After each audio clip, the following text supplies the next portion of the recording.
The foreign exposure of small caps is lower, but that gap with large caps has narrowed over the years, and these companies can still, have supply chains where they're not able to be as nimble with moving them as some of the mega caps. And all of this is at a time when small caps are still struggling to emerge from the earnings recession that they've been in since 2023. And Fed expectations have been very important for small caps, where we at BofA are expecting the Fed to remain on hold this year. Inflation has obviously been sticky. So I think that small caps, especially the Russell, could still be challenged near term until we see a bit of a turnaround in earnings revisions, guidance, some of these expectations, or if we see an environment where the Fed is able to cut more. We do like mid caps. They've actually been the best performing size segment year to date. You've had cleaner balance sheets, some better earnings revision trends within that size segment. Earnings could be less hit by tariffs there. But overall, I think given this backdrop, it's important to be selective. Our analysts here cover about 1,000 small and mid caps, and there are still a lot of opportunities that have sold off and are stocks that could have stronger margins. So the attributes that we've seen working within SMID have been stocks that have strong margins given the tariff risks, stocks that are higher quality, profitable, stocks seeing positive revisions in an environment where revisions have been coming down broadly. Joe, one question I have is if you're concerned about the impact of tariffs or inflation or this larger strategy from the White House impacting small and mid caps, what about taxes? At the end of the day, this is the other part of Trump's strategy here to bring business back to the economy in the United States. There's a huge set of employers in that small to mid-sized business community. It's pretty critical here to the job market. How much do taxes and relief, therefore, set a different tone? Does it help at all? Lower corporate taxes could be a benefit. It would unfortunately not be as big of a benefit to earnings as we saw last time the corporate tax rate is cut, especially if it were to only be for domestic manufacturers, for example. So that could be a modest positive boost to earnings, but the uncertainty related to tariffs could be, a much more negative hit if some of the tariffs were to remain in place. I think the other positive could be if we see deregulation, which could benefit parts of small caps. If we see, M&A pick up, that could benefit certain sectors within small caps. And, really longer term, I think if you have a long time horizon, the relative valuations of small versus large could argue for a longer outperformance cycle, particularly if we see factors that benefit domestic mid-cap stocks, like reshoring of U.S. manufacturing, like a sustainable CapEx cycle in the U.S. So I think on a multi-year basis, small caps could be well positioned. But near term, given some of the worries that we talked about, we would be more selective. Jill, I want to zoom out from just the price action and talk about really the future of small caps as a universe, because something we talk about on this show all the time is that you don't see small companies hitting the public markets in the same way that you did in decades past, that companies are waiting for longer to go public and thus debuting as much larger companies. And I wonder, from where you're sitting, is that structural or just cyclical? Yeah, we've definitely seen the same, that you've seen companies staying private longer, more IPOs debuting on the Russell 1000 rather than the 2000 than in the past. And there are fewer growthy small caps. So the long-term growth expectations for small caps in aggregate right now, if you look at a consensus 3 to 5 year annualized growth rate for your average small cap, it's something like 13, 14%, whereas back in the 90s, it was above 20%. So I do hear that case from some investors, the bear case for small caps, that there are fewer growth stocks, ones that do get public often get acquired right away. But I think there is still an opportunity set there. One just needs to be more selective. Investors have become more focused on higher quality small caps. We've seen that since the IPO boom of 2020 and 2021, when there were a lot of non-profitable stocks that went public and subsequently underperformed. There has been a greater focus focus on quality and profitability since then. So I think there'll be, more nuanced factors to consider going forward for small caps relative to what we've seen in the past. All right, Jill, thanks very much for joining us. Jill Carey Hall there of Bank America Securities talking about the small caps. Take a look at the stocks moving at this hour as we approach session highs for the S&P 500 after we get that JOLTS data, after we get a headline that China is considering waiving tariffs on ethane imports. Not sure how big a market U.S. ethane imports is to China, but waiving tariffs nonetheless is good. Isabel Lee joins us. Isabel, what have you got? What have you got for us? We're looking at Pfizer's edging higher by 1.5%. The company's first quarter revenue fell short of estimates, but it's maintaining its 2025 outlook. The company is also cutting around $1.2 billion from its spending. That's after it really searches for its next big hit. As we know, the obesity pill failed. But Pfizer also didn't give details on how existing tariffs will impact its business. Can I just point out that these two things juxtaposed are very interesting. Yes, exactly. They maintain their forecast, but they also say that they have no idea about the effects of future tariffs, obviously. But right? investors choose to focus on the positive. Yeah. Interesting. Optimistic Good Tuesday. point. It's rare to see that because it feels like there's a lot of sad stories out there. One of them is Kraft Heinz. They did have an outlook to give, but they cut it. This is the sad story for today. No offense to Kraft Heinz. As consumer confidence wanes, they trimmed their annual sales and profit outlook. So the company said organic sales will decline 1.5% to 3.5%. That's down from an earlier projection. They also reduced their adjusted profit guidance, and now Kraft has posted 6 declines in total revenue. So that's really unfortunate. But we have good news. Honeywell, we see the stock edging higher today by as much as 5%. So they raised their full year guidance for EPS, and Honeywell plans to split their company now into 3 separate companies, and they said they will plan a multi-pronged approach to this tariff situation to offset around $500 million in tariff exposure. But the company still says that demand remains uncertain amid all of this volatile environment. If there's 3 words I had to choose for this earnings season that leads you to winners, it's streamlining, it's dividend increases, and it's buybacks, and buybacks. And Isabel, thank you so very much for your time this morning. That is Bloomberg's Isabel Lee. Now coming up, David Solomon, the CEO of Goldman, lays out his view of the uncertain environment. We're going to bring you part of our interview with him next. This is Bloomberg Open Interest.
Let's get out of high interest. Look at what's making headlines around the world. Spain's grid operator says Monday's blackout was triggered by a series of disruptions in the span of a few seconds. So far, that's the most detailed account of the reason for the blackout that spilled over to Portugal. Investigation is still ongoing with conflicting views on whether or not a cyber attack was involved.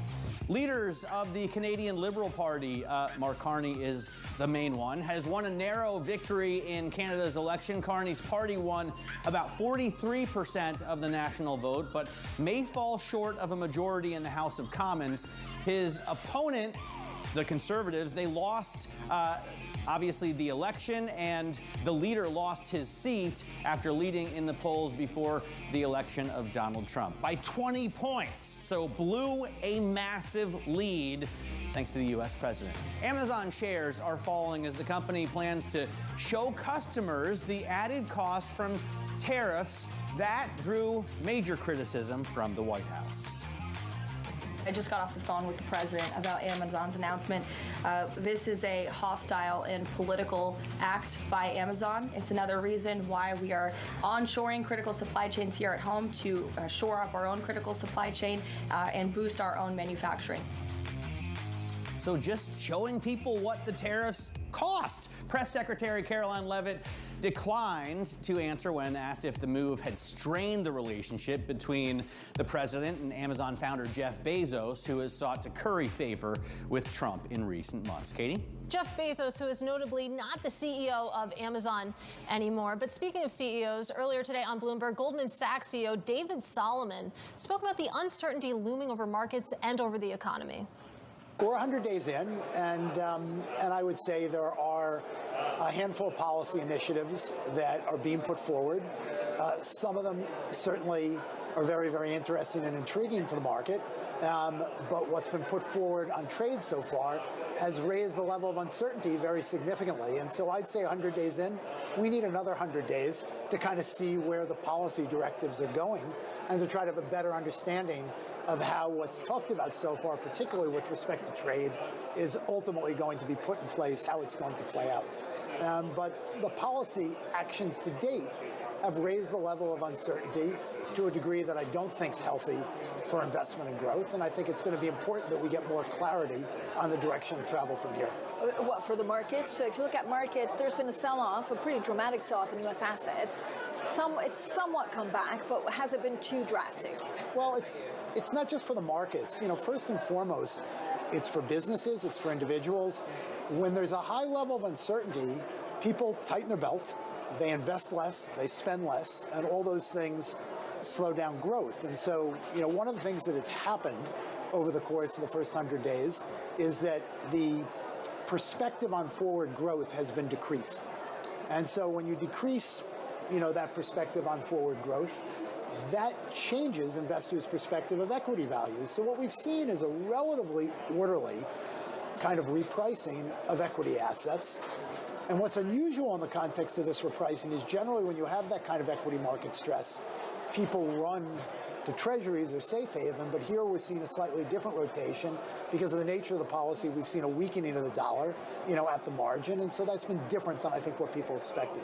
Well, are treasuries still a safe haven? I think U.S. Treasuries absolutely are a safe haven, but you can reprice a safe haven asset as people's preferences shift slightly. You know, I think at the margin, we've had for a long period of time a trend of capital flows into U.S. assets. And, you know, at the margin, people are looking at their portfolio constructions and saying, given the uncertainty that's been raised in the U.S., do we want to rebalance that a little bit? And I'd say the rebalancing so far has been at the margin. Investors can rebalance their portfolio in two different ways. If you're over here in Europe and you have a European investor, they can sell U.S. assets, but also if the relationship between the dollar and the euro changes, that rebalances their portfolio weighting too. And so we've seen that over the course of the last few weeks. That was Goldman Sachs CEO Hey, Shonali. Oh, hi. That was Goldman Sachs CEO David Solomon speaking earlier to Bloomberg's Francine Lacroix. It plays really nicely into the Wall Street beat, Right. but I want to just break in for a moment. Yeah, have to. If I may, Yes, with please. some breaking news. During that Solomon tape, we got a tweet from a Washington Post reporter. Remember, the Washington Post is owned by Jeff Bezos, also the president and founder of Amazon. Anyway, this WAPO reporter says, Amazon says the team that runs our ultra low-cost Amazon Hall store has considered listing import charges on certain products. This was never a consideration for the main Amazon site, and nothing has been implemented on any Amazon properties. So basically, through WAPO, Amazon denying that they ever plan to offer this kind of transparency to customers. We did get a taste of what it looked like, though, to have the White House push back against what was a punch bowl report that says they were planning on doing so. The shares are now paring their losses, now only down about 0.7% as opposed to more than 2% a little earlier. Now, switching back to the Wall Street beat, we're going to talk more about the state of the consumer because we got some earnings. PayPal left its full-year earnings forecast unchanged even after reporting a strong first quarter because of uncertainty in the global macro environment. For more, we are joined by Bloomberg Finance editor Jenny Serrain, who knows everything about all these payments companies. I was also interested to see the likes of Visa and SoFi react as well. SoFi putting up some record numbers here. To the extent there are real signs of strain, it doesn't look like you're seeing it yet from these massive consumer-focused finance companies, are you? No, I think that's exactly right, Shonali. So really what we saw with PayPal this morning is exactly what you just heard about from David Solomon, though, where so far in the first 3 months of the year, consumers are still spending, they're still transacting, especially on the web. You know, they're making those discretionary purchases. But then with PayPal, you know, after such a good quarter, kind of leaving that guidance intact, mentioning that they are in this uncertain macro environment, you start to wonder if they're already starting to see signs that, you know, maybe there is a slowdown in the offing. You heard David Solomon just now say, when there's uncertainty, corporates pull back. You don't want to do as much CapEx. You don't see them going out and wanting to do the big M&A and deals. The same goes for consumers. When there's uncertainty in the environment, you see them really starting to pull back. And so it'll be interesting to hear out of the commentary on the PayPal calls today if they are starting to see any early signs of that consumer slowdown. One other thing that I think is interesting is SoFi, in the course of their release here, Jenny, had cited the ability to keep lending. In particular, they cited partnerships with the likes of Blue Owl and other private capital firms. How much is private capital now playing a role here in the broader lending story, given that people are really afraid that consumers are kind of maxed out right now? Yeah, I think it's super interesting because it's still this huge untapped market that you haven't seen. You know, you've seen a lot of interest, but we haven't actually seen a lot of these deals. And so it'll be interesting to see if their appetite changes at all if that macroeconomic environment worsens. We had Deutsche Bank and HSBC out this morning. They actually did say, you know, we are increasing our provisions. We're setting aside more money in case these loans start to go bad. That was both for corporates and consumers. But you definitely see the banks already starting to warn about it. And so it'll be interesting if we start to see it kind of bleed through to these more really consumer-heavy names. Jenny, thanks so much for joining us. Bloomberg's Jenny Serrain there on the Wall Street Beat. This is Open Interest.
Welcome back to Open Interest. Let's break down this market move right now. It's pretty small, all things considered, when you think about you have more than 300 stocks in the red right now, and really dragging the index down overall is Amazon. A really interesting move here, down about 1% right now. There's been a lot of back and forth over whether they plan to show tariff products on their website. The stock reacting. You can see this reflected in the sector breakdown as well. Also more breadth to the downside.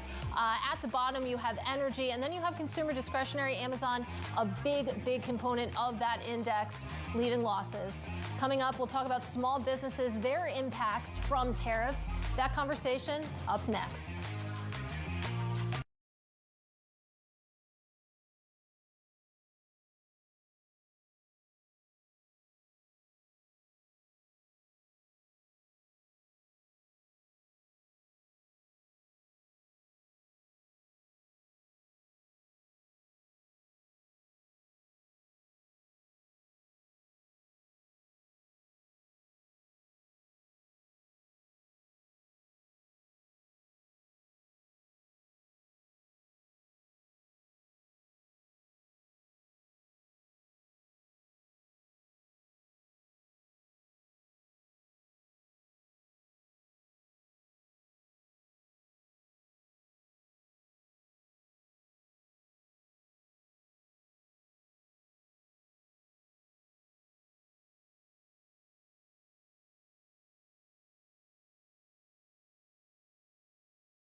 What we have seen from our vendors is they are not able to absorb these costs. They're figuring out how much they're actually going to increase their costs to customers. And what we've seen for products shipped from China, we've even seen some manufacturers hold back products and not ship it because of this uncertainty.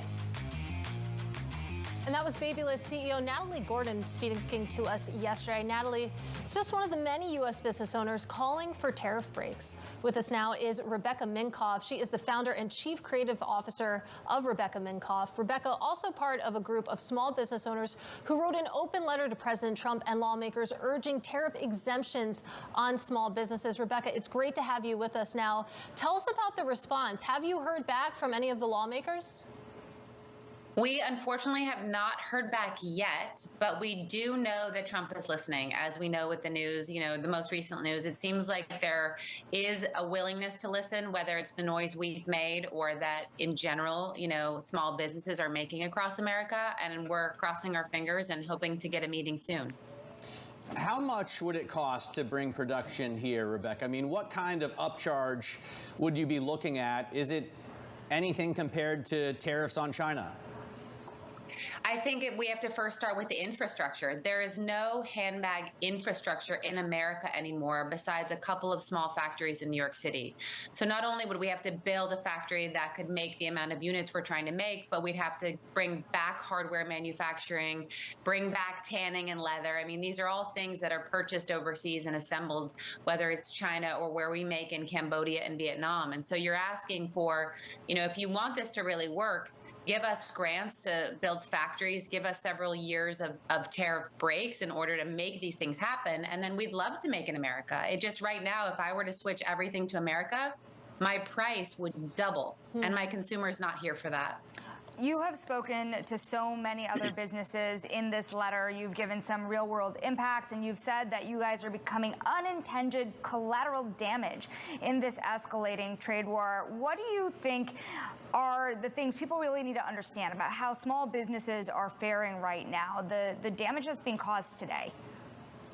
So the damage that's being caused today, and some incredible female-founded brands like Juliet Wines, Brightland Olive Oil, State Bags, is as a small business, we can't afford to absorb these costs like a bigger company can with far larger negotiating power, and we can't pass it on to our customers. So on the handbag side, we're actually choosing to take the margin hit, not pass it on to our customer, because we know with the rising cost of everything else, a $30 impact to her is truly meaningful. And so we are looking at over $1 billion of damage that will be affected if this goes through, with just 40 of the businesses that signed the petition. So we're urging Trump and lawmakers to truly listen to us and give us exemptions. Well, let's talk about what that means for you and your business, that decision to take the margin hit and to eat that cost. I mean, what does that mean for your planning? Do you have to pull back on hiring? Do you have to reduce headcount, pull back on maybe some planned expansions? What does that actually look like for you? So ironically, the day that the tariffs were announced was the same week that we were in market selling for Q4 of this year. So our buyers came in all with very pulled back orders and conservative purchase orders, which affects our Q4 outlook. And so once we know the business is going to be less than we thought it was, even if he changed his mind, they're not coming back and saying, we're going to increase our orders, because no one knows with all this uncertainty. So I can't tell you what the outlook looks like yet, but it is going to impact everything you just mentioned, unfortunately. And it's terrible because it impacts people's jobs, their livelihoods, and our ability to expand. So we just heard from Scott Bessent, and his comments on, I think, tax breaks were a little bit overshadowed by Caroline Leavitt saying it was a hostile move by Amazon to show consumers the cost impact of tariffs. Amazon has now said, hey, we never planned on doing that anyway. So it looks like they've been successfully scared off of that. But I wonder, to get back to his tax point and to underline what you were saying earlier, if they allow you to write off a factory, if they allow you to write off all of the equipment, you still need a reprieve on tariffs while you're building those things, right, Rebecca? So, I mean, the tax carrot is great, but you've still got the tariff stick beating you from behind. Correct. And also we have to train and hire people who know the craft of making handbags. That's not something you just easily teach someone who graduates from college.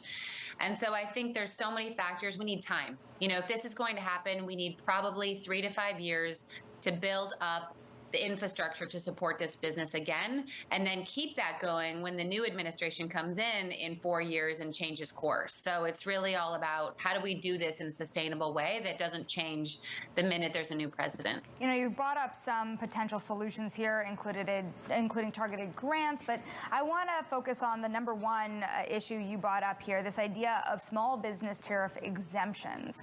How likely do you think that scenario would be for there to be a threshold yield or by employees or revenue that could get you through the door in a way that could help you out when the larger businesses might be disproportionately impacted in a easier way because they have the scale to deal with this?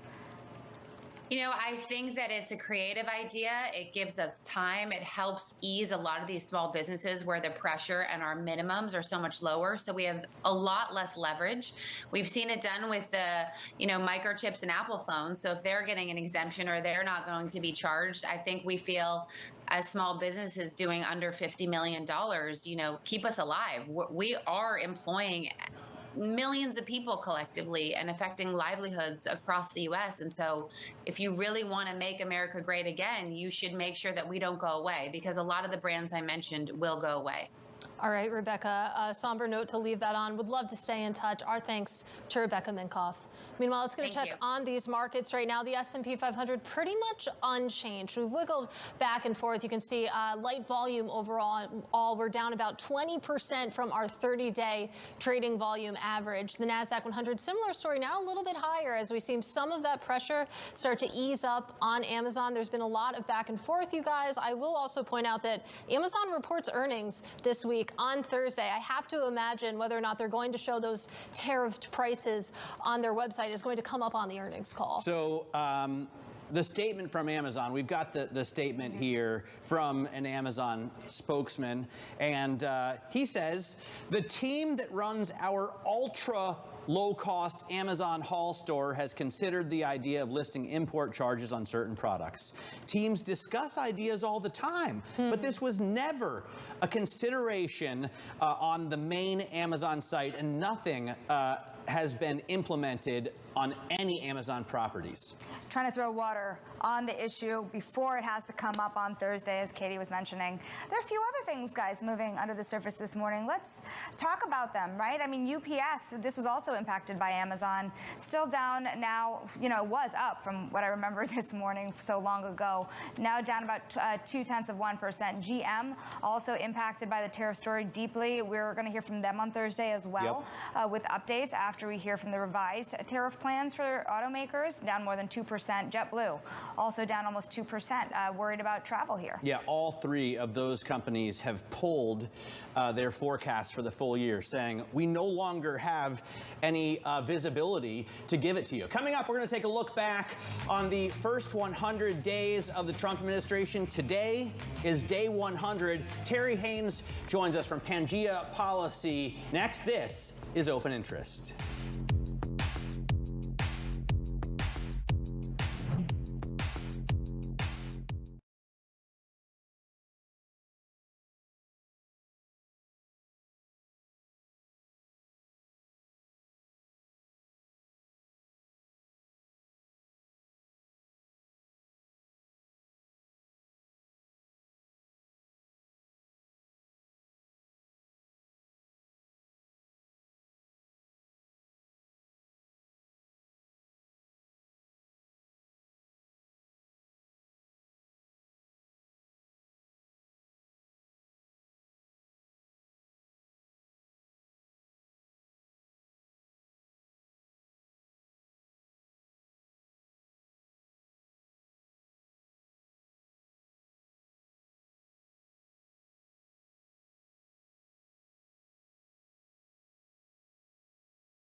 I just got off the phone with the president about Amazon's announcement.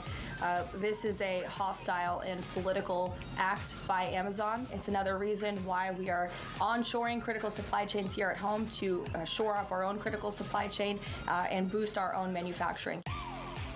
Now, that was White House Press Secretary Caroline Leavitt speaking about an hour ago, and she was reacting to a report that Amazon plans to display the impact of tariffs on products. According to an Amazon spokesperson, displaying the tariff cost was never a consideration for the main Amazon site. We're going to now bring in Bloomberg's Mike Shepard, who joins us from Washington, to talk about this back and forth, because, of course, companies in the U.S. are preparing for the potential for higher prices across a wide range of suppliers, companies that list online and not online. If you go to your car dealer, you might see the same thing. What is the reaction from the White House? She got right off the phone with the president and delivered that message less than an hour later, I think. You did see an immediate reaction for the company. Does this set a precedent? Well, I think that is intended by the White House to set a precedent. Caroline Leavitt, who is one of Trump's closer advisors, definitely has the ear of the president. She was standing there this morning with the Treasury Secretary of the United States, Scott Bessent, as they were talking about this key question of whether companies should be disclosing the cost of tariffs as consumers start to see and feel the pain in increased prices. So the message is clear.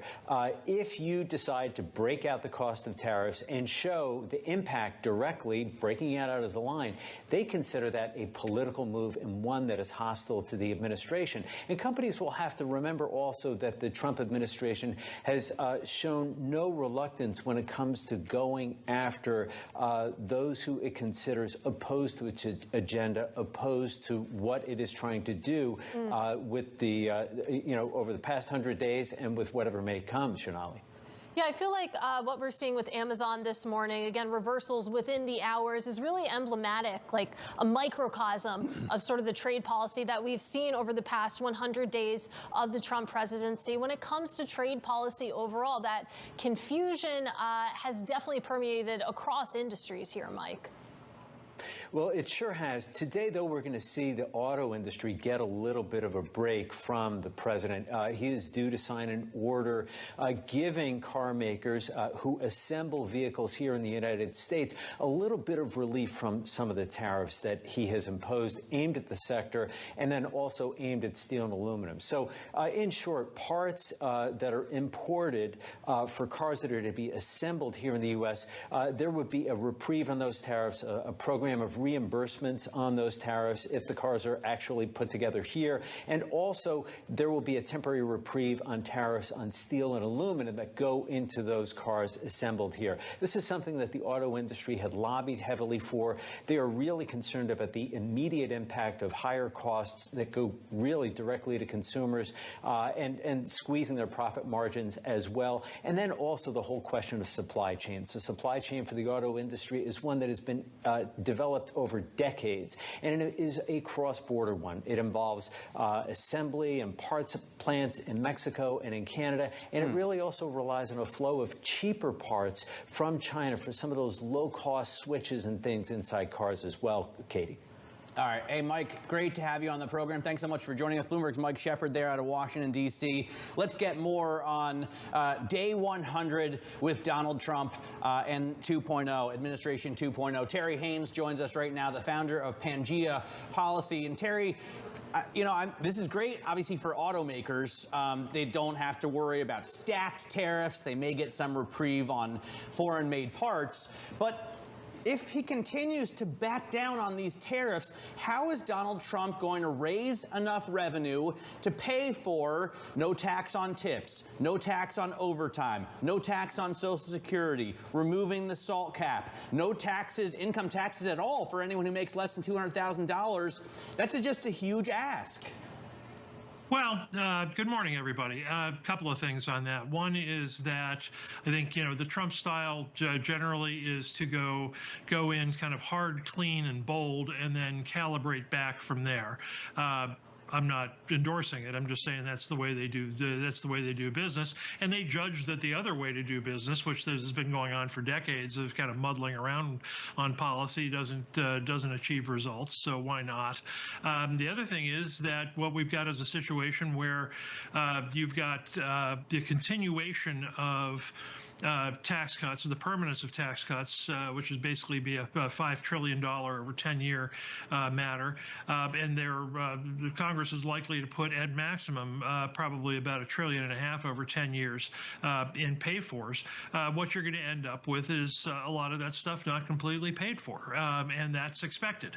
So, and I think markets expect that. And the bottom line here is, I think markets would rather have the tax cuts and not worry about the rest, frankly.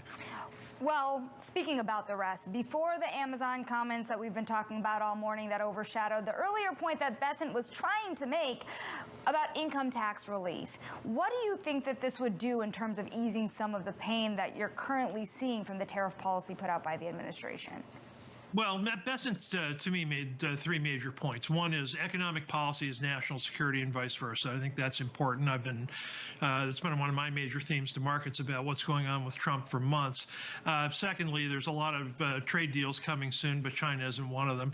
Thirdly, the tariff revenue business. You know, Bessent's view, taken in whole, not just this morning, but taken in whole, is that in a perfect world, you don't have any more tariff revenue because we negotiate trade deals that are so good that everybody takes all their barriers down. Of course, we don't live in a perfect world, so some of those tariffs are going to stay up. What do you do with that revenue? What they're clearly looking at in the litany of things that Matt mentioned a minute ago, no tax on tips, all the rest, combined with how you use tariff revenue going forward, which is basically as an income tax reliever. What they want to do is show sensitivity to working class people that were such a big part of the Trump coalition, and I think they expect both that provides some economic benefit to them, or at least kind of right sizing. Plus, it provides political loyalty, as people like to put it. Those people are now viewed as being seen, and they're gratified by that. Terry, it's interesting. I mean, we've been asking the question over the past few weeks. I mean, what is the end game of the trade policy? It sounds like you're making the case that it's not necessarily economic. If the goal here is that you wouldn't raise any tariff revenue because, tariffs would be set at zero. If that's the case, what is the end game of all of these trade deals that we're trying to put through? The end game is much broader than trade. My view is very simple, and I've been consistent about this for forever, for what it's worth. It's not a trade war, and Trump didn't start it. That's how they think of it, certainly, and that the status quo is a situation where, among other things, the intention of China, for example, is to continue to kind of suck industrial life out of this country and out of the West more broadly. And markets know that and understand it, because that's the predicate behind how automobile companies, whether they're in Europe or even in the United States, are being used today, is the concern about flooding of cheap Chinese EVs and all the rest. So there's a lot of concern about that and a desire to right size it. So what they're trying to do is frankly reset the economy in a different way, the United States economy in a different way, that not only has broader and more sustainable economic benefits, but also puts the United States in the best geopolitical position to kind of make deals compared to the rest of the world, where the economies aren't half as good. Their agenda, and again, just stating what they're after, is that they're interested in improving U.S. geopolitical strength, and they're interested in improving and sustaining U.S. economic strength. They think that the rest of that agenda, tax cuts, and what they call energy dominance, deregulation, and the like, all of which Bessent hit on this morning, is the path to that, and that markets and the broader public will see benefits of that starting in the second half of this year. If we don't, Terry, I mean, if we see higher prices because 70% of the goods Amazon sells are made in China, and if we see what Torsten Slot calls a voluntary trade reset recession, which more and more people are putting higher odds than 50% on, How does this play out for the Republican Party in 2026 and again in 2028? I mean, could they be shooting themselves in the foot right here? Oh, they'd be shooting themselves in the head, I think, Matt. And they know that. You know, I saw the House Tax Writing Committee Chairman Jason Smith on your air yesterday, and you know, Smith talks about this in terms of, you know, we absolutely have to do this, meaning the tax cuts. You know, they will say to you that publicly and privately, we have to achieve all of these things or else we'll fail. You know, the former USTR, Bob Lighthizer, makes a very persuasive case on this. I saw him interviewed recently on it, and the last question in the interview was, well, what if you fail? What if you're wrong? Lighthizer's response, without even, you know, hesitating, was, we can always go back to the old way of failing. You know, I mean, you know, that's how, I hate to use the word existential, that's how existential they think this is and how focused they are in getting it done. Terry, we thank you so much for joining us this morning. That is Terry Haynes of Pangea Policy. And tonight, tune in to Balance of Power as President Trump marks his 100 days in office. We're going to have extended coverage of his speech from Warren, Michigan. This is Bloomberg Open Interest.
Welcome back to Open Interest. You can see the S&P 500 managing to poke into the green right now, up about 0.2%. It's not a big move, but if this holds, this would be the 6th consecutive day of gains, which we certainly haven't seen in a while here. So we'll see. But again, a lot can happen between now and 4 p.m. What we do know is that we're in earnings season, and the name of the game seems to be pulling guidance. Just this morning, you had GM, JetBlue, UPS all pull their guidance. You had Pfizer maintain, but then on the other side, you had Kraft Heinz pull or cut their guidance there. So clearly that seems to be the move. I feel like Kraft Heinz, I mean, they were going to do it anyway, right? They've had 6 quarters of declining sales. Organic sales growth was like a drop of 5%. For them especially. So for them, this is a great excuse. But for everybody else, there's just no visibility. No visibility, but if you came in kind of with a fortress positioning, then you might be able to weather all of this storm a little better. You saw IBM raise their dividend this morning. Coca-Cola. Okay, if you sell something addictive, so if you sell cigarettes or caffeine. Kraft Heinz sells ketchup. Wells Fargo boosting a buyback. Sherwin-Williams on the rise. So not all is bad out there. All right, coming up tomorrow, we have former Bridgewater Chief Investment Strategist Rebecca Patterson, plus the CEO of Norwegian Cruise to talk about why people are still booking trips on these boats.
Innovation, money, and power collide in Silicon Valley and beyond. This is Bloomberg Technology with Caroline Hyde and Ed Ludlow.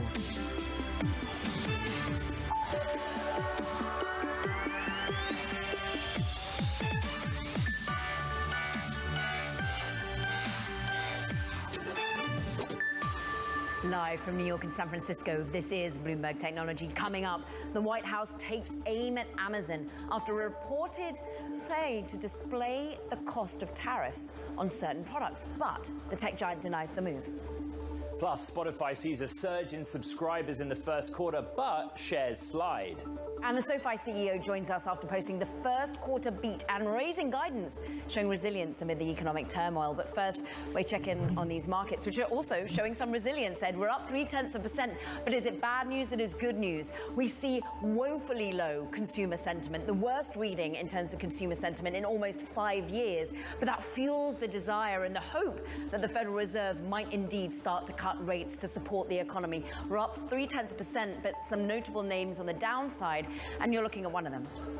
Yeah, very quickly, NXP Semiconductor. It's a story you may have missed among everything else. The stock was down significantly, pared some of the decline to 6%. Two pieces of news: tariffs impact, an uncertain environment hitting the outlook and performance in the quarter, key supplier to the automotive sector, but also CEO Sievert's retiring and then promoting from within. One that you want to keep an eye on, key name in the supply chain, Karen. You certainly do. Meanwhile, let's return to the White House because it is taking aim at Amazon.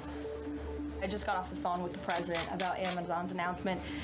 This is a hostile and political act by Amazon. It's another reason why we are onshoring critical supply chains here at home to shore up our own critical supply chain and boost our own manufacturing. Look, the comments weighed on shares as the tech giant gears up to report results on Thursday after the closing bell. Bloomberg's Kaylee Lyons is here to break down the story. All of this based on reporting coming from another source. Amazon has since denied that it was ever under consideration for the main site that they would make it transparently clear that what tariffs add to the price of goods. Just give us the background. Yeah, Caroline, the White House was responding here to a report from Punchbowl News, citing a source familiar with the matter that suggested Amazon was soon going to post a separate line item for the tariff charge on its website, akin to, for example, what we've seen Shein or Temu doing with import charges now that the U.S. has ended that de minimis exemption on cheaper goods coming out of China and Hong Kong. Now, Amazon says that that was actually never under consideration for its main website, that yes, the ultra low-cost Amazon Haul team did discuss this, but ultimately it was never implemented on any Amazon property. So that hostile and political act that Caroline Levitt referred to, an act that not actually has been taken, and perhaps Amazon in this way is not yet actually going sideways with the White House. But the criticism of the company that Caroline Levitt lobbied today did not end there. I would note she also referred to Amazon as a China-aligned company and referred back to a Reuters report going back to 2021 about Amazon partnering with a Chinese propaganda arm, essentially that Amazon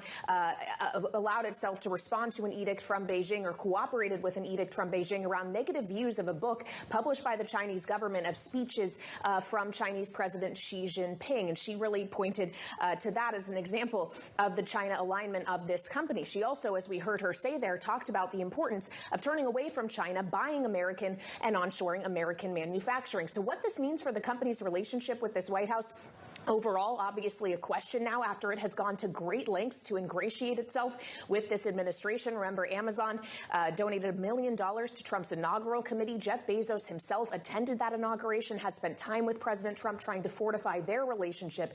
And that relationship, the president's and Bezos, is one that Caroline Levitt said she did not want to speak to this morning. The chairman and, of course, founder of the business, Kaylee Lyons, we thank you. Let's turn our attention to another key story. Spotify shares. Look, they're slipping after the company reported operating profit that fell short of analyst estimates. Look, that's even as subscriber numbers, they grew. Here to discuss, Bloomberg's Ashley Carmen.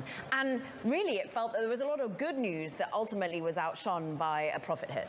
Yeah, I think investors are just a little bit jittery. They're seeing Spotify forecasts potentially a miss in their estimates for gross profit margin as well as monthly active users. So I think they're just kind of like, is this going to be the future and the trend, or is this just a one-off kind of moment here? And Spotify says this is a one-off moment, of course.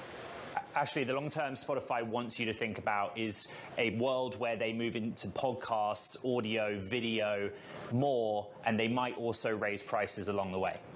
Exactly. So over the past couple of years, they've branched into audiobooks. They're now launching this creator partner program where they're trying to get essentially YouTubers and video podcasters to put videos on the service and compensate them based on consumption rather than advertisements. So they're really trying to pioneer some new formats and diversify away from music.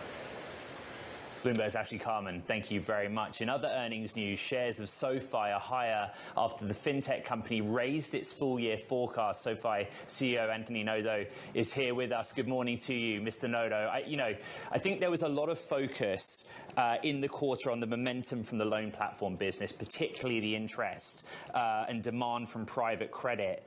Talk to me more about that, Anthony, and where you see that business going forward. Sure. We had a tremendous quarter and a great start to 2025 with 33% year-over-year growth in total revenue to $771 million. And that was up 33%, our fastest growth in 5 quarters. The loan platform business, as you mentioned, was a key driver of that. Very strong results there. We basically get paid a fee by these asset buyers that want us to underwrite loans against a specific credit box that they outline.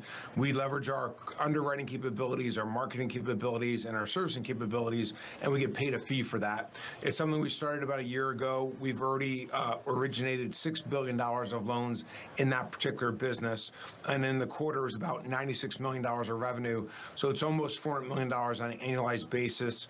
We expect it to be over $1 billion, our third billion-dollar business over the course of time as the demand for that product continues to increase. One area that we haven't tapped into yet, but that we will, is taking some of the loans that we decline. We decline about $100 billion of loans a year, and making those available through the loan platform business as well for those that want a near prime type of credit asset. The other area you want to tap is crypto, right? You alluded to entering into stablecoin markets. Tell us more. Yeah, we're very fortunate in that we've built, this is another record quarter for member growth. We're at 11 million members now. We added 800,000 members in the quarter and 1.2 million products, up 34%, up 35% respectively. We want to continue to give our members a full suite of financial services products.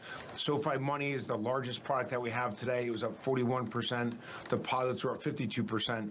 Our Invest business saw an acceleration up 21%. We expect that acceleration to continue. Crypto would be another asset class to add to the Invest business, allowing people to buy, sell, and hold crypto coins. It's something we used to do, and it was eliminated because of our bank license. But now the OCC's put out an interpretive letter that allows that business to be part of a bank again. So we'll continue to evaluate the landscape for a changing regulatory environment, but we'd like to not just only offer crypto for buy, sell, and hold, but also have it transcend all of our businesses. So using blockchain and crypto in the lending area, the spending area, in addition to our third-party technology platform services, offering those types of infrastructure services to financial service companies.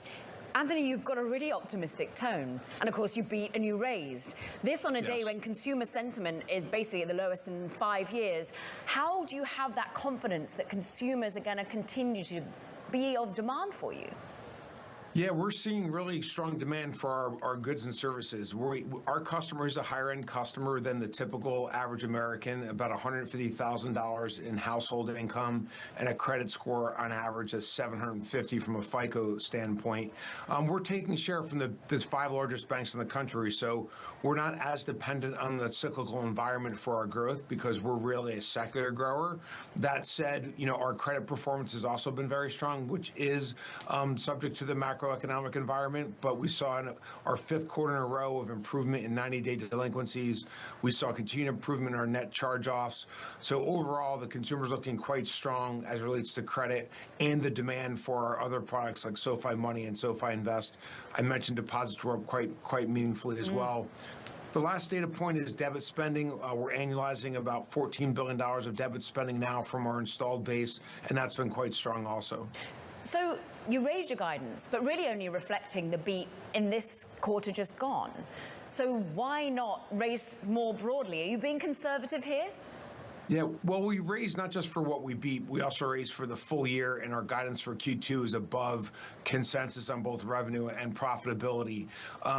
We have really strong momentum. We said on the call that we're going to step on the gas and accelerate our rate of product introductions and the iteration on our existing products.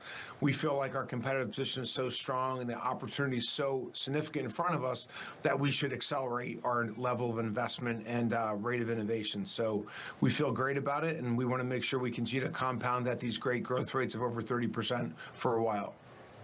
Anthony, I like to check out what you're saying on social media as much as what you said in the earnings call transcript, and you always use the phrase rapid innovation. Where are the rapid innovations, and is that something you guys are focused on doing in-house, or is M&A going to be a part of your toolkit for the balance of the year? All of our products, we want them to be the fastest. We want them to be the most convenient, to have the best selection and the best content. So we're continuously iterating on each one of our products against those 4 dimensions, in addition to making the products better when they're used together. As an example of that, we introduced a subscription product called SoFi Plus. It's the best value in America for a financial subscription product at over $1,000 of value. You pay $10 a month for it, and it gives you access to a number of different benefits that you would not otherwise get if you didn't use that product. 90% of our existing members have signed up. Of those that have signed up for the product, 90% are from our existing member base, which says people want to use more of our products that we offer, and this product makes it more accessible for them to be able to get those great benefits and using our products together. So a really encouraging sign. And against the people that are already our members that are taking out SoFi Plus, it's actually triggering them taking out a third product 30% of the time. So pretty strong performance from that new product, which is an iteration that we're constantly trying to drive across the 5 dimensions that I mentioned. Finally, what's your interpretation of how this administration is looking at regulation, looking at supporting the crypto industry as it relates to you? But I think fintech broadly is a bit more under the microscope, Anthony. The early signs in the first 100 days is that it is a more favorable environment from a regulatory standpoint. It's really critical that we continue to provide a safe and secure way for our members to use our financial services products, and that is our priority regardless of regulation. So we want to have great NPS scores. We want to be a trusted household brand name. But it does feel like the regulatory environment is going to allow us to offer more products to our members that they need. As an example, we'd love to be able to do secure lending off to cryptocurrency, which I believe it would be a great product, a lower cost of debt for our members. In addition to that, potentially being able to offer a stable coin that could have some type of interest-bearing element to it and being used for payments. Anthony Noto, SoFi CEO, good to have you back with us here on Bloomberg Technology. Thank you very much.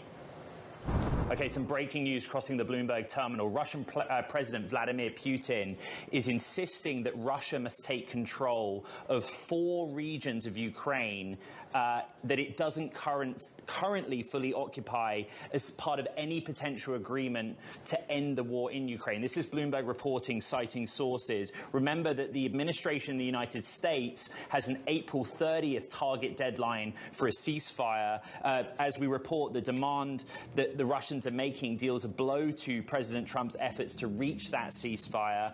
Negotiations, Bloomberg is reporting, at an impasse for now, but according to sources, Putin wanting to take control of 4 regions in Ukraine. Caroline. Now coming up, President Trump, well, he's also said to offer some tariff relief for automakers, Ed. We'll have more on that next. But let's just get back to the fintech side of the space. PayPal up 0.8%. It's had a volatile day of trade. It's left its full-year forecast for earnings unchanged, unlike SoFi, because they say they have uncertainty in the global macro environment, despite, of course, reporting a pretty strong first quarter. This is Bloomberg Technology.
President Trump is set to offer some tariff reprieve for automakers, lifting some levies on foreign parts for cars and trucks made in the US. The move comes as President Trump is set to travel to Michigan for a rally to mark his first 100 days in office. For more, let's get out to Detroit and Bloomberg's David Welch. On Bloomberg Technology, we're probably principally interested in the EV supply chain, David, but what do we know about this levy reprieve and how does it impact the automakers you cover?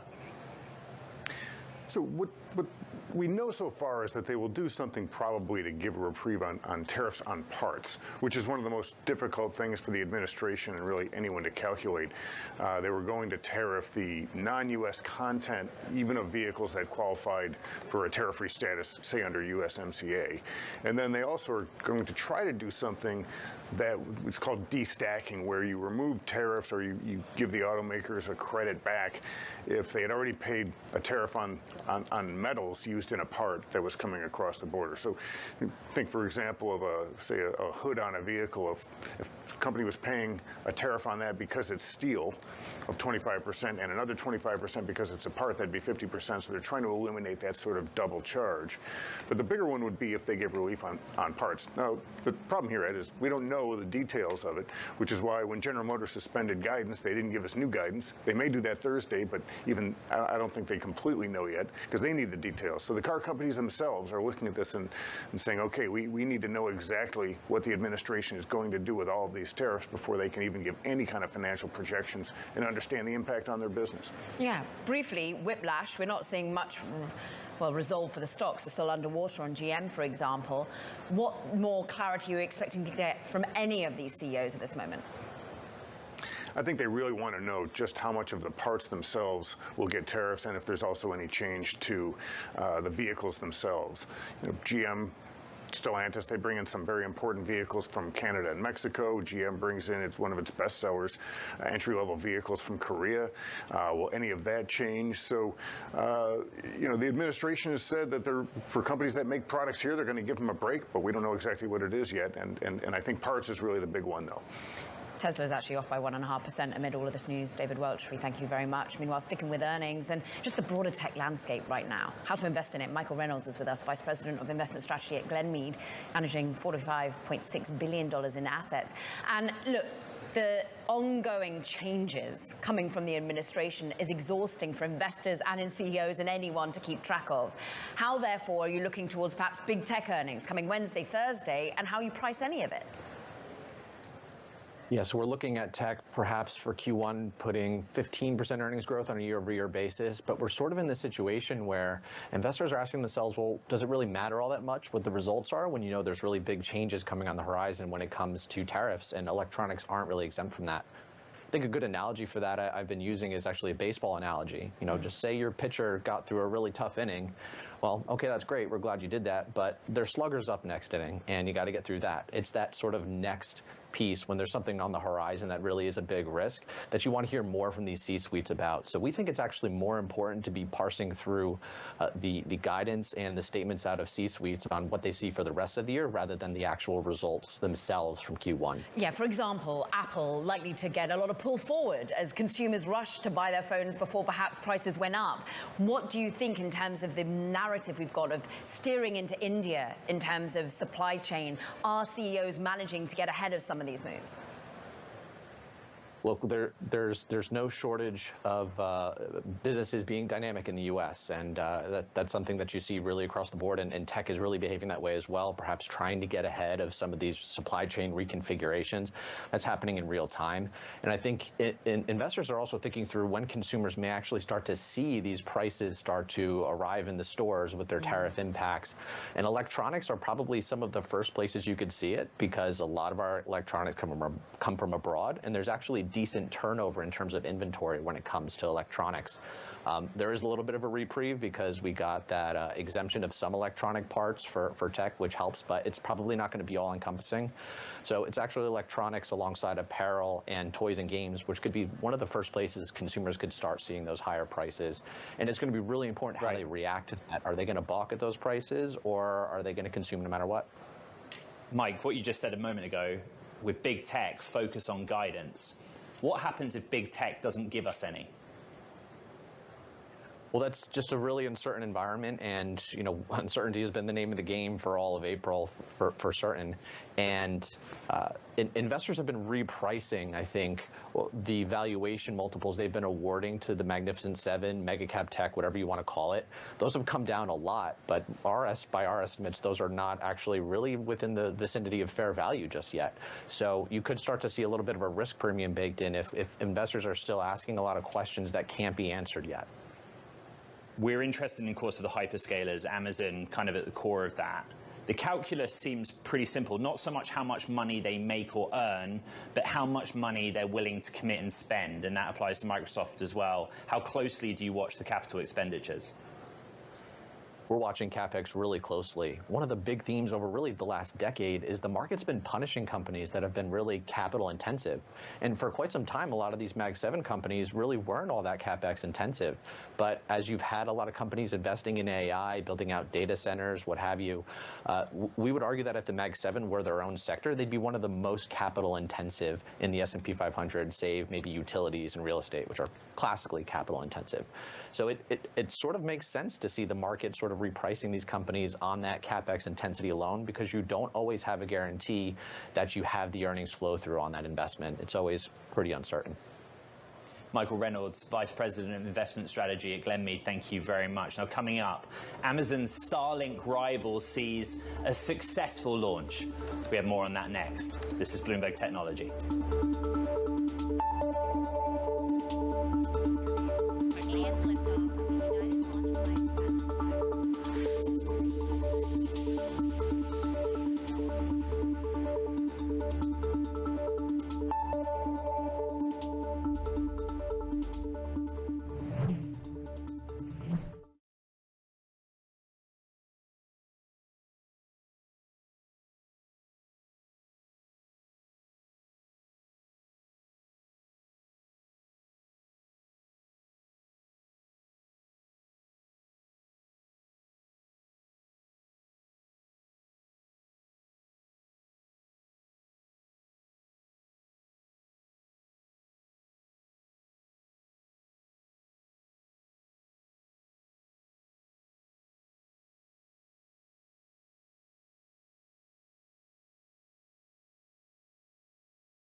Time for Talking Tech. First up, a judge in Spain's National Court has opened an investigation to determine whether the countrywide blackout on Monday was caused by a cyber attack. Spain's grid operator said the blackout that impacted Spain, Portugal, and parts of France was not due to any external attack, based on preliminary analysis. Plus, Alibaba has unveiled its latest AI flagship model called the Qwen 3. The company claims that its newest model rivals the performance of DeepSeek, including in math and coding. It also introduces a mixture of expert model for an efficient way to mimic human reasoning. And Amazon's first batch of 27 production satellites have reached low Earth orbit. Amazon's Kuiper satellites lifted off on Monday, with CEO Andy Jassy saying they were, quote, operating as expected just hours later. It's the first launch of a planned 3,236 satellites that Amazon intends to use to sell internet connectivity to rival Elon Musk's Starlink. Caro. Now, coming up, Ed, Wiz's C-suite joins us. Raz Hertzberg joining to discuss the strategy behind the tie-up with Google. Meanwhile, as we head to break, just check out Meta stock at the moment. Of course, we anticipate earnings this week, but also a new standalone Meta AI app being launched for the first time. It's a ChatGPT competitor. This is Bloomberg.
Welcome back to Bloomberg Technology. I'm Caroline Hyde in New York.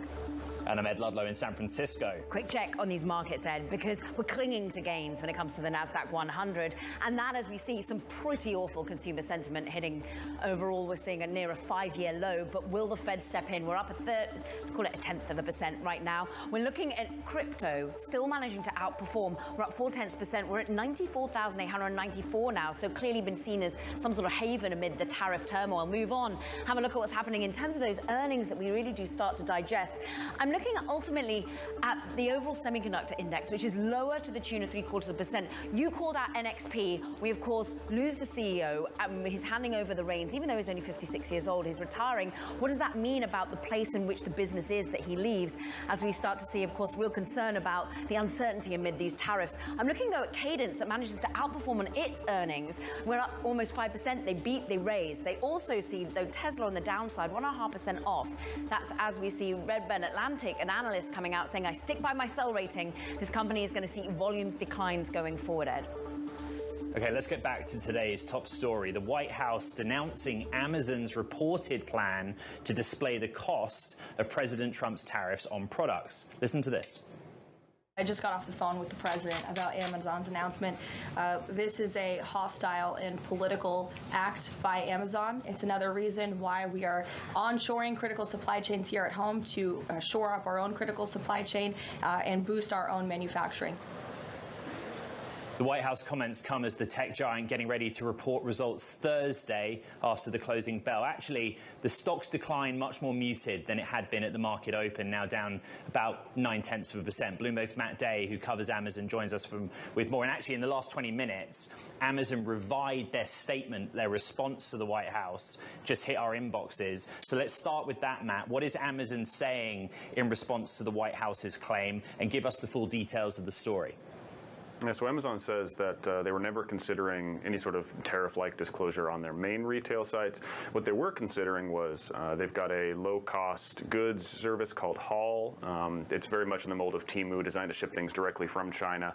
They say they were considering some sort of disclosure there related to closing the exemption on duties for products shipped in that manner, but that they have no plans to do anything on the main site, and now they're telling us that they don't plan to, and there's no future for this. There is no story here, despite the reporting coming from Punchbowl, Matt, but the damage almost already done when it comes to the narrative that was drawn upon by the White House administration. And it even went as though Caroline Leavitt went further, putting in an old report from Reuters that was dated, well, in the previous administration. Yeah, a little bit of a shoot first, ask questions later from the White House for sure on this, before Amazon had cleared this up at all. But this kind of validates Amazon's been really quiet on tariffs since they've rolled out, right? Not a whole lot of public statements. We saw CEO Andy Jassy interviewed about this time a week ago and was asked on tariffs and was sort of vague on the company's plans. They don't see a whole lot of value being in the news at all on this and would rather stay out of it. And you're kind of seeing why this morning. I think it's helpful to our audience, Matt, to help them understand how Amazon.com works from the inventory standpoint, from the vendor standpoint, right? So on April 9th, we reported that Amazon cancelled some inventory orders from China, and you included the reporting that those cancellations put the tariff exposure back on the vendors themselves. Just explain how that marketplace works. Yeah, so Amazon sells things in two primary ways. One is they go and grab a bunch of goods in bulk, like any traditional retailer, Walmart, Target. They buy it, they import it. They also have third-party sellers that sell directly. That report that we had, one of the ways Amazon gets its goods here is it consolidates shipments, and it tells the sellers, hey, listen, just give it to us at the factory or thereabouts. We'll take it and we'll import it for you. They told some of their vendors, listen, you guys are responsible for this yourselves, essentially putting them on the hook for tariffs. Bloomberg's Matt Day, thank you very much. Let's turn to cybersecurity. Demand for cloud protection is expected to surge as more businesses adopt AI capabilities. We discussed that with Palo Alto Networks' acquisition of Protect AI in yesterday's show. The biggest move in this space, however, is Google's $32 billion deal for Wiz. Joining us to explain the strategy behind it all is Raz Hertzberg, Chief Marketing Officer at Wiz, also VP of Product. The innovation that Wiz came up with was a super fast way of scanning virtual machines. Virtual machines make up cloud computing. That is what Wiz does. What is the benefit to Google in having that technology? Is it that Google uses it itself, or is it something that gets offered through GCP? I think that's what people are trying to understand. So it's a very good question. Like, the mission at Wiz from day one, from inception, was helping every organization in the world build securely on cloud and secure everything they build and run on cloud. And that means any cloud, right? It means like AWS, it means Azure, it also means GCP. And the mission was a big mission. I mean, securing everything organizations build and run on cloud means securing the modern development stack. And Wiz, I think the growth Wiz had I mean, Wiz was just founded. We started like 5 years ago. It's a major rate of growth that I think proves how critical this mission and this problem is for modern organizations today. And Google truly shares that mission. And the mission they share with us is exactly that, securing everything, securing every cloud, no matter what an organization uses. Wiz is the tool to enable it. I can say that on our side, the logic for the acquisition was we think we can actually support this exact mission of helping organizations secure everything much faster using the partnership with Google to the sense of, being on the bleeding edge of AI technology, which will enable us to build even faster and help ship that mission faster. There is a process that will play out. All deals have that. There will be regulatory concerns. I get that. Give me the backstory. Like, how did it come together? Who came up with this great idea that Google and Wiz should be one? I think it truly comes to sharing that mission. I think the Google team is as committed and as passionate to really giving organizations freedom to build securely on cloud and to enable them to remain secure. And so the partnership is very natural for us in that sense. And freedom is also given, Raz, to continue to serve on other cloud offerings as well. How much, as a product strategist that you are you thinking about continuing to roll out for other organizations, not just the enterprises that Google serves? No, absolutely. And this was also very clear, I think, in the way that Google themselves talked about the acquisition. The mission is to support AWS, to support Azure, and also to support GCP. But we are remaining with the exact same mission, and Google shares that exact same view. So absolutely, we'll continue being the best solution for any cloud.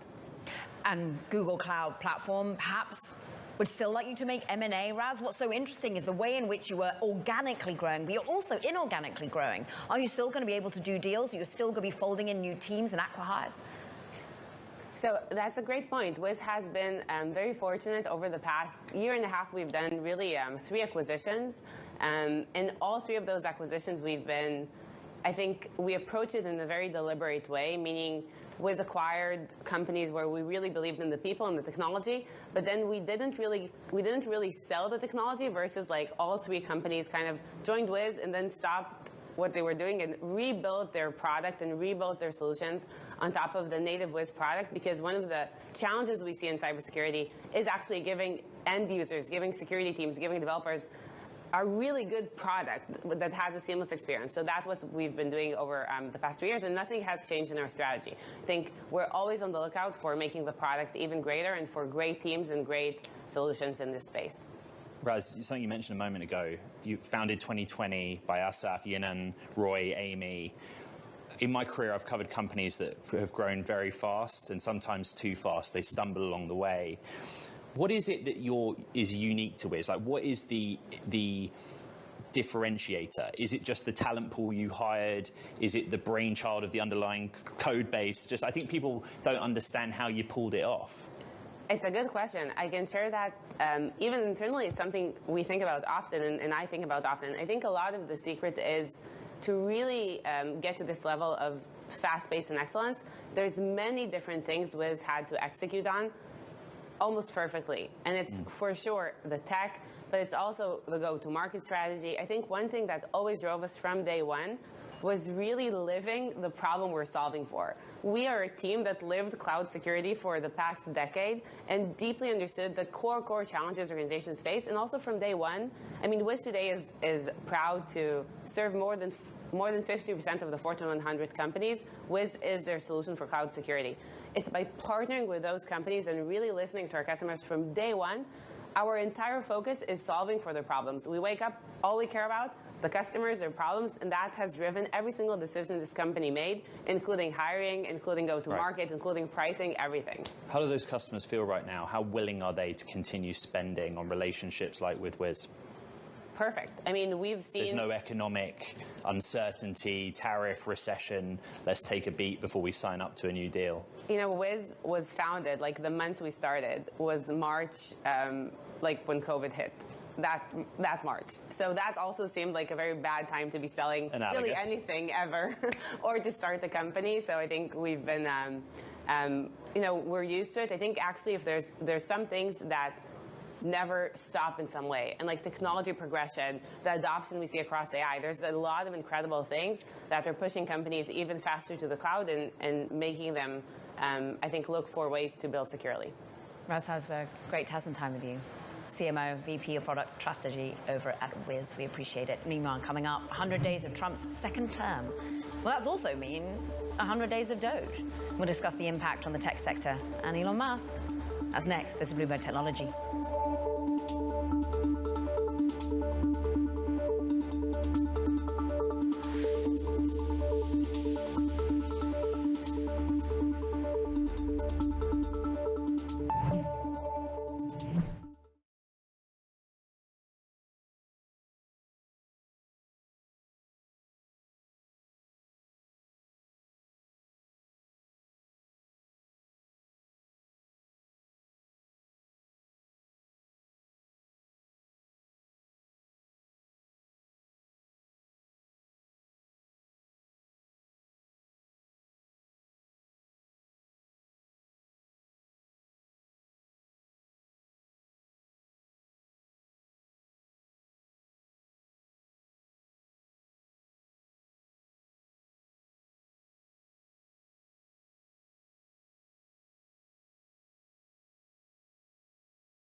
So I'd say 100 days in, we need another 100 days to kind of see where the policy directives are going and to try to have a better understanding of how what's talked about so far, particularly with respect to trade, is ultimately going to be put in place, how it's going to play out. Goldman Sachs CEO David Solomon speaking earlier today with Francine Lacroix, discussing the impact of President Trump's first 100 days in office. Let's get the tech perspective. Bloomberg's Mike Shepard joins us now. The highs, the lows for tech since January the 20th, Mike. It's been quite a consequential stretch, Caro, for the tech industry, and they've really been there from day one. On January 20th, you'll recall we saw all those high-profile leaders from the industry, from Elon Musk to Sundar Pichai to Mark Zuckerberg to Jeff Bezos and even Tim Cook, with prime seats at the inauguration. And since then, it's taken off. The industry really got a seat at the table. The president made some early commitments on advancing and revamping our artificial intelligence policy. And he was also able to claim some credit on big promises of investments in the U.S. by companies like TSMC and Apple and so forth. And yet, Ed, we're hearing all of this concern now surrounding the industry because of trade, because of tariffs, the uncertainty economically that it creates overall for the U.S., and also the risk that it poses to supply chains and increasing costs for companies and consumers alike. One of the examples was NVIDIA pledging to build $500 billion worth of goods, $500 billion worth of AI sales, which the administration incorrectly claimed to be a $500 billion investment. Even so, you mentioned the word policy. Now, tariffs is one thing. You have people like David Sachs in the White House as the AI czar. Have we got anything codified yet? Anything through Congress? No, we really haven't. To go through? Yeah, go for it. Yeah, you know, that's a great question, because lost in the shuffle and all the turmoil surrounding tariffs are those policy efforts that we know are being worked on and crafted right now on artificial intelligence and also on crypto policy as well. David Sachs is the czar inside the White House for both of those areas, and they're crucial to the industry. How this policy gets defined could determine, what regulations ultimately end up being, not only from an agency perspective, but also how Congress may try to legislate it. But of course, when we talk about Congress, they have so much on their plates now also that is consequential as well for the tech industry, and that is a big tax package that they are trying to push through to get done by July 4th, is at least according to Scott Bessent. When you talk to lawmakers, it's a different question. They feel like they need a little bit more time to be able to pull that all together. Meanwhile, of course, companies trying to navigate all of these changes. I mean, one who's navigating it today, and we reported on extensively, is Amazon, of course, getting caught in the crosshairs. They've come back and said this was never going to happen in terms of identifying tariffs and how much it would add to individual prices on the site. But we hear from CNN that, in fact, President Trump has called Jeff Bezos, the chairman of the company, the founder of the company, to complain, according to CNN. That's on a post on X about Trump's calls with Bezos. How are CEOs just trying to navigate? How are previous founders, given how much money they previously gave to Trump in some cases? Well, this is such an interesting question now for companies, because they are seeing the risk of what this administration is trying to bring in policy-wise. The press secretary this morning sent a very clear signal to corporate America that disclosing the cost of those tariffs would be considered a hostile political act. It was a shot across the bow. And they want to make sure that companies are falling into line with the policy and not working against it and complaining about it in public. And there are other ways that the administration has levers to pull. One, we talked about the policy taking shape on AI, but there are other areas too. And antitrust and competition enforcement is another area that we have been paying attention to. There are two major antitrust trials underway right now, one involving Meta, and the other the penalties that could be levied against Google over Chrome and dominance in that area. And these are two areas where the industry has been trying to push for a break, but so far not seeing one. Bloomberg's Mike Shepard in D.C. Thank you very much. Now, meanwhile, Elon Musk's Doge is reaching 130 days since his formal inception, but the Tesla CEO's political ambitions have cost him nearly $113 billion in his personal wealth, with Tesla's stock falling 33% since Trump's inauguration. For more, Bloomberg's Kurt Wagner joins us. You've been writing about this with Dana Hall, about how, through the lens of Tesla shares, it's been painful for Musk. But if you look at some of his private companies, we broke the story Friday night about XAI potentially raising money. They've had some advantages there, Kurt. Yeah, I think there's a lot of interest in being associated with Elon Musk right now. There has always been that way, you know, Ed, but even more so now that he's close to President Trump. And so we've seen him, you know, out raising for X and XAI, for SpaceX, for some of these other endeavors. And so I do think that despite all of the negative consumer backlash we've seen with Tesla, there's still a lot of interest on the business side, especially with investors, to try and get into the Elon orbit. What's now confusing people is how much Elon's time will be dedicated to the White House going forward. The 130 days is what everyone keeps citing in terms of something tangible, but many close with Elon will say, no, he's going to still be a really big resource to the White House going forward. And what does that mean to his brands? Well, not just people close to Elon himself, right? On the earnings call, I believe he said, hey, I am leaving, but will stick around 1 to 2 days per week as long as the president wants me to be here. May even stick around through the entire administration to make sure that Doge continues to, you know, keep doging. And so it does feel, we kind of, I think, refer to it as a soft exit from government. To me, it felt as much performative for Tesla investors as anything, right? Tell them, hey, I'm coming back. Give them that news that they're craving, but also reiterate, I'm not necessarily leaving entirely. And I think that's what, you know, we will see. I think we will see him continue to stick around. Kurt Wagner, we thank you for the latest. Meanwhile, coming up, OpenAI adds a shopping feature to ChatGPT. We'll have the details next. There's a Bloomberg Technology.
ChatGPT users, well, you can now go shopping using the chatbot. OpenAI announced the feature just yesterday in a move set to challenge rivals like, of course, Google. Bloomberg's Rachel Metz is here with more. And technically speaking, you're sort of going to a different website via the app.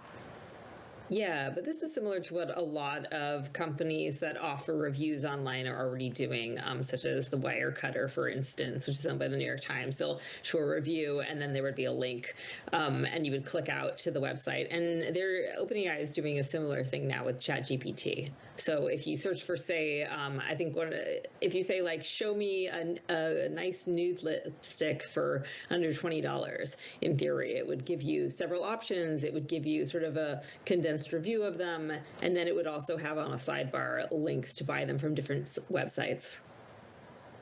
If you do buy that lipstick and you've clicked on the link through ChatGPT, what I found interesting in your reporting is that OpenAI won't collect affiliate revenue from that transaction.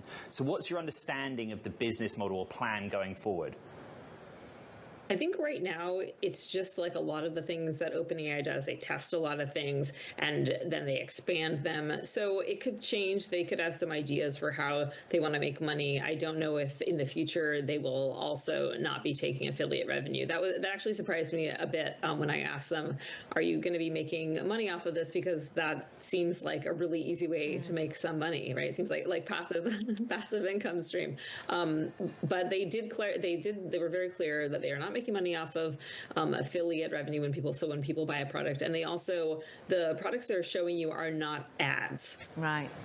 Briefly, Rachel, I thought the long-term goal was that my agent's going to go off and buy everything for me. I'm not even going to have to click out into a different website, for example. Is this just like a stepping stone? I think that there's probably going to ultimately be a bunch of different ways that people are going to want to buy things, and I think that it is possible that at some point it'll be much more common for people to say, I want this kind of thing, go buy it. I authorize my credit card. I know MasterCard is trying out some ways to do payment via agents. So we could certainly see that in the next few years. But I think right now what we're seeing is just giving people more options to stay in ChatGPT. Bloomberg's Rachel Metz, thank you very much indeed. That does it for this edition of Bloomberg Technology. This is what markets look like, right? NASDAQ 100, sort of muted gains, even though, well, it's basically flat. Economic angst. Spotify down, beat on subscribers, not on profit. There's some weakness there. And Amazon, our top story of the day, the White House accusing them of hostile acts, a report they deny. Karen.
from Bloomberg's World Headquarters in New York, I'm Shonali Bassick. And I'm Tim Stenivek. Welcome to Bloomberg Crypto. It's a look at the people, transactions, and technology shaping the world of decentralized finance. And coming up in just a moment, we're going to be speaking with the former chair of the CFTC, Rostin Behnam, as a new era for crypto in D.C. takes hold. Plus, we're going to speak with the newly named CEO of 21 Capital, Jack Mallers, as Cantor, Tether, and SoftBank team up to form a company to buy Bitcoin. And we're going to also catch up with Franklin Templeton's head of innovation, Sandy Call. She's going to discuss stablecoins and opportunities within tokenization.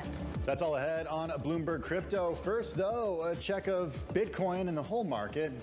Just going back the whole year, look at this. Bitcoin's actually higher year to date, despite all of the volatility, ever so slightly up about 1.2%. Just this month, it's really surged past gold and tech stocks. It's kind of rekindled this debate over whether or not Bitcoin is a safe haven. Most recently, during the volatility this month that was triggered by President Trump's tariff policy. So over that time, the NASDAQ is roughly flat since so-called Liberation Day. The Bloomberg Dollar Index is down around 4%. Gold is up about 6.1%. Bitcoin, though, look at that. It's up about 11%, a little more than 11%. It is still down about 11% from those all-time highs around Inauguration Day. But Shonali, it's had quite the month. Quite the month. We are flirting with 95K, and 95K looks good for BlackRock. We're going to look at the flows for IBIT. Bitcoin ETFs have seen more than $3 billion in inflows in recent weeks. And of course, that is a nice reversal from February. We are back here in the green, Tim, for that ETF industry. Well, just last week, speaking of the industry, U.S. bank regulators withdrew guidance on crypto sector risks, giving lenders more freedom to delve into digital assets. Let's discuss with Bloomberg's crypto editor, Mike Regan. Mike, what exactly changes here? Well, you have to remember what this guidance, where it came from. If you think back to 2022 and then into early 2023, you had two major events. Just the collapse of the crypto lending market after FTX imploded in 2022. Then you had those serious issues with some of the regional banks, specifically Silvergate in the crypto space, a very crypto-friendly regional bank. So the banking regulators back then were very worried, and they were keeping a close eye on banks to see what kind of crypto business they were involved in, and not just the big banks, but I think they were especially worried about these smaller regional banks like Silvergate, Signature, Silicon Valley Bank. Crypto didn't exactly precipitate that crisis, but they were somewhat crypto-friendly. They really were trying to warn banks basically away from crypto at that time. So now what they're doing is removing that guidance, and the Fed had basically told banks to seek prior approval before getting into business with crypto companies. Mike, does it really create a change? If you had the top banking watchdogs take such a strict stance before, is it really going to unlock a wave of banking activity, or are the banks bound to be cautious anyways? I think they'll still be cautious. I mean, they're all too familiar with sort of the risks that the regulators had warned them about, liquidity risks and the volatility risks. The problem being, if there is a massive collapse in crypto prices, will some of these companies need to raise some money and have a sudden withdrawal of funds from the banks? So I think most banks are very aware of these risks, but it certainly takes the restraints off them to some degree, where they don't have to go through all these hoops and fill out all this paperwork and basically get the permission from regulators like they did. They're going to be more left to their own risk management devices rather than the FDIC and the Fed. So I think it does, potentially create some new risks, not necessarily major risks right away, but it depends which banks get aggressively into crypto and what sort of mix their business is, how heavy it is into crypto versus everything else. And in what way? That is Bloomberg's Mike Regan. We're looking forward to your coverage from you and the team for the rest of the week. And joining us now, former CFTC Chair Rostin Behnam, who I'm speaking with later today in an event hosted by Georgetown's Saros Center to